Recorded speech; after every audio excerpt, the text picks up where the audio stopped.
Ê, ê, ê, ê, ê,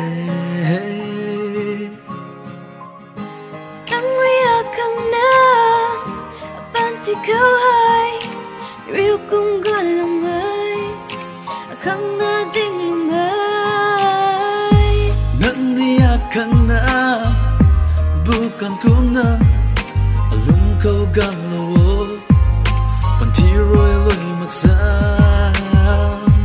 nắng ria tonight thì cam cũng là trên mây sun gai xinh mi ai đang không ở đây. It's October the 15th, the day we both caught up. I never knew I'll meet someone like you that will love me so much. But you are the one that fight and stood up in every obstacle.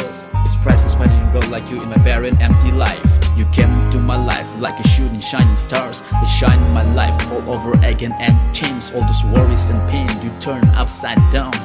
Girl, you are amazing, my baby, my darling. My ego kicks you knocking back, you fought for me, stood for me, never let me go. Treat me love, get me high and care for me.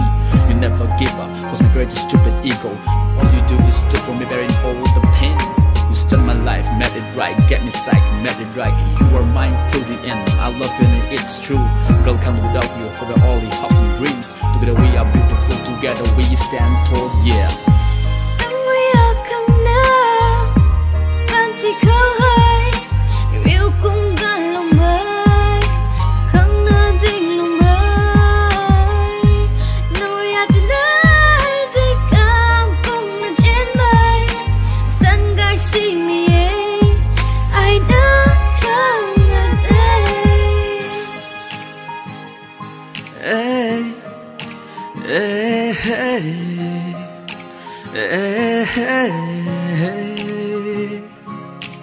Nắng ria ta đi cầm trên mây, mây im bên cơn thì cầu.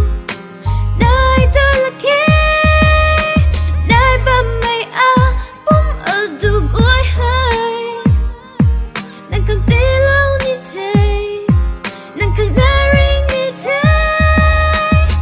Ai rơi na nắng ta trên cùng nai la game mấy cần đi cô không nắm mây ở chỗ cần xin nắng khăn na lại tình bóng ni không đã lạc mây thêm bóng cùng up anti khâu bóng lâu nắng na đê